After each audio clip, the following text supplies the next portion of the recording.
제가 문득 갑자기 생각든 게 대학교 뭐 한 2학년 때인가 뭐 1학년 때인가 제 친구들이 공부를 더럽게 안 하더라고요. 너 공부 안 했지? 야, 너 여기서 이 10가지 중에 한 6개만 봐라. 저는 A를 받았고요. 네. 그래서 공부를 안 했거든요. 네. A를 받았어요. 근데 이게 초사 독서법이 맞습니다. 네. 이번에 이제 의과대학 제가 데려간 친구가 있어요. 네. 이 친구가 고등학교 3년 동안 모의고사를 한 번도 국어를 A를 놓친 적이 없어. 또 후배들을 위해서 네가 국어를 어떻게 공부했는지 나한테 좀 알려줄래? 선생님 했어요 그러더라고요. 그래서 이런 거 근데 공교육 과정에서는 적용을 하기가 좀 쉽진 않겠죠. 이거 그냥 동시에 쓰라고 해서 썼지. 왜 이런 이유로 해야 된다라는 걸 누군가 알려줬으면 정말 전 더 열심히 했을 것 같은데요. 제가 봤을 때 가장 깊은 내용인 것 같거든요. 아유, 예. 제가. 근데 기프기 때문에 부모님들이 조금 걱정하시는 경우도 있어요. 저희 책 먹는 하마의 또 하나 핵심 기법 중에 하나가 오브제입니다. 저희는 오브제를 뭘 사용하냐면 음악을 사용합니다. 그래서 모든 책에 그 책과 관련된 내용을 100% 인지한 음악가가 이 책과 관련돼서 음악을 몇 개를 추천을 하고요. 그 중에서 저희가 선택을 해서 그거를 수업 시간에 틀어줍니다. 그러니까 계속 틀어주는 건 아니고 적절한 시기가 됐을 때 자 우리 이거 음악 한번 들으면서 이 스토리와 관련된 내용을 한번 생각해 볼까? 이런 식으로 아이들이 음악과 같이 연결돼서 어떤 책을 이해를 하기 시작하면 그 힘은 무섭습니다. 차이가 있나요? 그렇죠. 아예 없을 때보다? 엄청난 차이가 납니다. 제가 문득 갑자기 생각든 게 대학교 뭐 한 2학년 때인가 뭐 1학년 때인가 제 친구들이 공부를 더럽게 안 하더라고요. 근데 이제 제가 그때 하향되면 열심히 했을 건데. 근데 이제 대학 물리학이라는 과목이니까 막 1학년 때가 뭐 기초 이런 거 기초 같은데 물리학. 그때 제랑 친한 친구가 공부를 너무 안 해서 저는 공부를 쭉 하다가 대학 물리학 이제 한 학기 시험 범위를 쭉 보니까 저 요약을 정리를 했었고요. 그게 딱 2페이지 나와가지고 2페이지에 이 문제가 나올 것 같고 이 문제가 나올 것 같으니까 너 공부 안 했지? 야, 너 여기서 이 10가지 중에 한 6개만 봐라. 근데 저는 A를 받았고요. 그래서 공부를 안 했거든요. A를 받았어요. 근데 이게 초사 독서법이 맞습니다.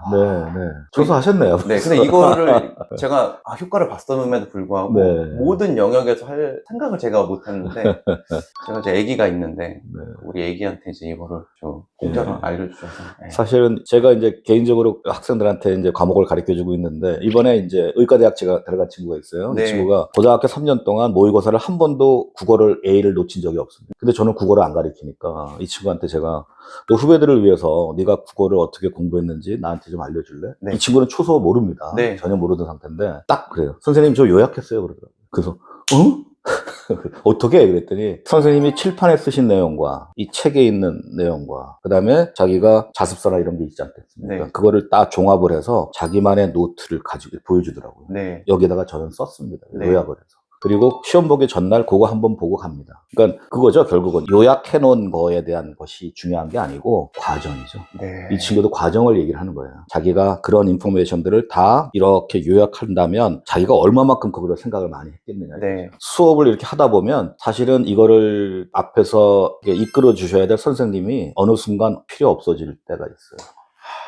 본인 스스로 하게 됩니다. 본인 스스로. 맞아요. 저 이 말씀에 너무너무 공감이 되는 게 어쩌다 학원 원장님 선생님들을 많이 만나 뵙다 보니까 근데 이제 가르치는 사람의 궁극적인 목표는 내가 필요 없이 학생들이 독학을 할 수 있게 만들어야 되는데 약간 우리나라 공교육 과정을 보면은 독학을 할 수 없게 만드는 방법으로 공부를 시키는 것 같기도 해요. 그리고 아마 아까 맨 처음에 MIT 공대 교수님들이 겸손하다는 것도 결국에는 이제 딱 그런 태도에서 차이가 나는 것 같습니다. 내가 가르치는 일을 하지만 나 말고 너네들 맞을 수도 있으니까 내 의견은 뭐 최소화시키고 너네들이 스스로 연구를 해봐. 이러면서 훨씬 좋은 이제 결과물들이 나오는 것 같고 맞습니다. 그거를 하기 가장 좋은 방법 꼭 뭐 똑똑한 대학생 됐을 때가 아니라 흔히 말하는 한글이 떼졌으면 우리 초등학생 아이들도 초서 독서법으로만 하면 정말 좋은 인재들도 정말 많이 나올 수 있을 것 같습니다. 그랬으면 참 좋겠습니다.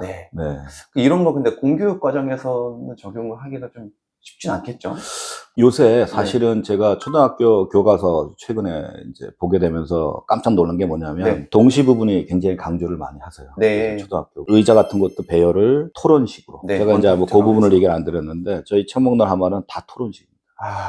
서로 얼굴을 마주보고 이렇게 얘기를 하면서 자기 생각을 발표하고 남의 생각하는 걸 이렇게 들어볼 수 있고 그런 교육을 시키거든요. 네. 그게 이제 요새 초등학교도 그런 거를 적용을 해서 하시는 것 같고요. 동시라는 어떤 형태의 문학 장르는 네. 제가 알기로 최고의 요약 기법입니다.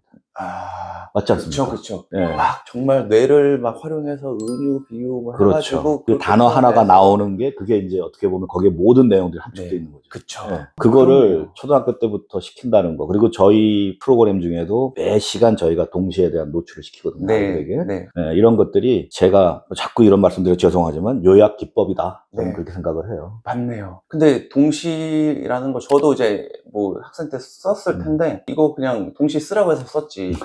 왜 이런 이유로 해야 된다라는 걸 누군가 알려줬으면 정말 전 더 열심히 했을 것 같은데요. 아쉽죠. 네. 예. 뭐 교육부 장관으로 저기 다음 누가 되실지 모르지만 진짜 진심입니다. 만나 뵙는 분들마다 이런 다 좋은 생각들이 네. 있으신데 왜 네. 그게 왜 교육 정책이 적용이 안 되나 좀 이거는 제가 뭐 언젠가는 또 네. 되겠죠. 네, 언젠가 될 될 거라는 거고, 기대는. 이런 기법이 학교에서 생활화돼서 아이들이 공부에 적용할 수 있는 그런 날이 빨리 좀 왔으면 좋겠습니다. 네. 네.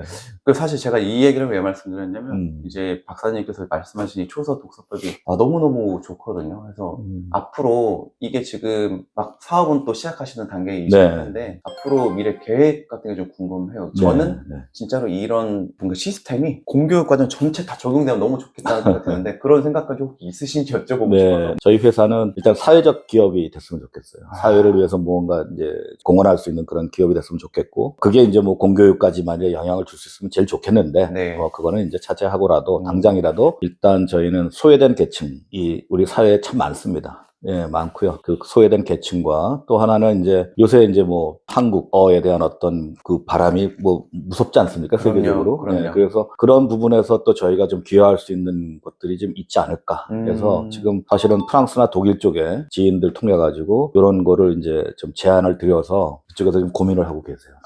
예, 그래서 저희가 조심스럽게 글로벌 기업 그런 생각도 좀 하고 있고요. 그 책만능 하마에 개발된 교재들을 번역해서 시스템과 함께 수출하는. 그렇죠. 네. 특허 얘기를 제가 깜빡하고. 안 했네요. 이것도 사실은 뭐 굳이 말씀 안 드려도 되는데 국내에 있는 독서 논술 프로그램 중에 특허를 딴 업체는 하나도 없습니다. 사실은 이 특허 부분이 저희가 신청을 했고요. 신청을 해서 지금 이제 특허가 진행이 되고 있는데 이왕이면 저희 후배들에게 특허를 받은 어떤 독서 논술 프로그램을 좀 제공하고 싶다. 뭐 그런 의미에서 정말로 이제 효과가 확실한 것이기 때문에 특허를 진행하시는 거라고 생각해도 될 것 같아요.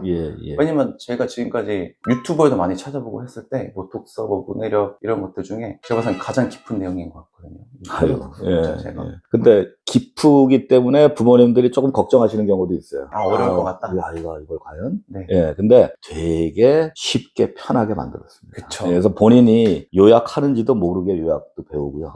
내가 이렇게 해서 요약을 해서 표현하는구나라는 것도 모를 정도로 그냥 편하게 그렇게 만들었습니다. 그 부분도 걱정 안 하셔도 될 것 같습니다.